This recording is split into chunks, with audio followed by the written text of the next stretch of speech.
हरिद्वार में हर की पौड़ी से कांग्रेस की भारत जोड़ो यात्रा का 14 नवंबर को देश के पहले प्रधानमंत्री पंडित जवाहरलाल नेहरू के जन्मदिन से हो गया है। कांग्रेस प्रदेश अध्यक्ष करण महाराज समेत बड़ी संख्या में कांग्रेसियों ने हर की पौड़ी पर गंगा पूजन करके इस यात्रा का आगाज किया है। ये यात्रा सभी विधानसभा में लोगों का केंद्र और राज्य सरकार की नाकामियों को गिनाएगी। हरिद्वार पहुंचे कांग्रेस प्रदेश अध्यक्ष ने करण महाराज ने कहा कि महंगाई, भ्रष्टाचार और अपराधों ने देश की आम आदमी कमर तोड़ दी है। ऐसे में कांग्रेस अब चुप बैठने वाली नहीं है, भाजपा को अब जवाब देना होगा।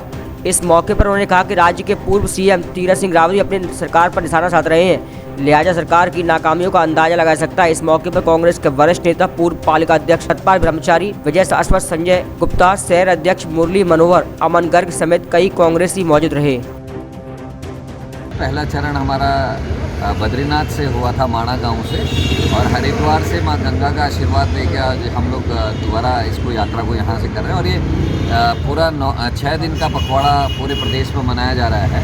14 तारीख आज नेहरू जी का जन्मदिन है। आज के दिन हम गंगा जी की आरती के साथ इस यात्रा को शुरू करें ताकि मोदी सरकार और बीजेपी की सरकार समझे इस बात को कि अर्थव्यवस्था गिर रही है, देश का भाईचारा ख़त्म वो लोग कर रहे हैं, और साथ में लोगों की बेरोज़गारी इस देश की लगातार बढ़ रही है महंगाई के साथ साथ। तो इन सारी चीज़ों को लेकर हमारे आदरणीय नेता राहुल गांधी जी पदयात्रा कर रहे हैं पूरे भारत में, और उसी के तर्ज पर उत्तराखंड भी अपनी अलग अलग यात्राएं निकाल रहे हैं। और हमने तय किया है कि 14 से 19 तारीख तक, इंदिरा जी के जन्मदिन तक, हर जिले में पूरे प्रदेश में इस तरीके के कार्यक्रम चलेंगे। क्या क्या मुद्दे हैं? हमारा मुद्दा है गिरती हुई अर्थव्यवस्था। जो डॉलर 60 रुपये का कांग्रेस छोड़ के गई थी, 83 रुपये का हो चुका है। लोगों की जेब कब कट रही पता ही नहीं चल रहा है।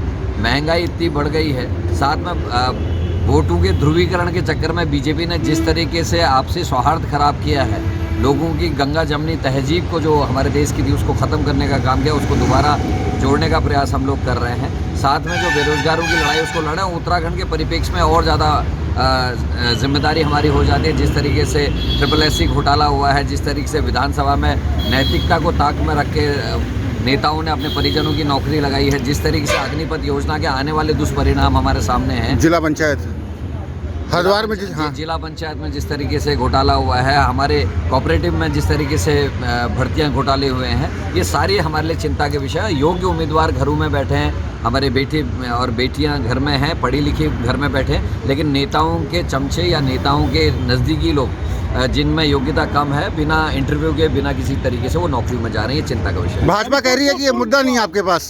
जी, भाजपा कह रही है कि मुद्दा नहीं कांग्रेस के पास, इसलिए देखिए, जिसकी सरकार के पूर्व मुख्यमंत्री उस सरकार पर आरोप लगाते हो कि भ्रष्टाचार बढ़ गया है, घूस बढ़ गई हो, जिसके सरकार में SSSC जैसा इतना बड़ा घोटाला हो गया, जिस प्रदेश में प्रदेश बनने के 22 साल के अंदर हाकम सिंह पैदा हो गए, जिस प्रदेश में अंकिता जैसा मर्डर केस हो गया, और उसके जिस बेशर्मी से सरकार उसके सबूतों को मिटाने की कोशिश कर रही है, कोर्ट को टिप्पणी करनी पड़ी कि STF की जांच से वो सहमत नहीं है या संतुष्ट नहीं है, ऐसे प्रदेश में अगर बीजेपी का कोई नेता इस तरीके की बात कर रहा है, उसे चुल्लू भर पानी में डूब मरना चाहिए।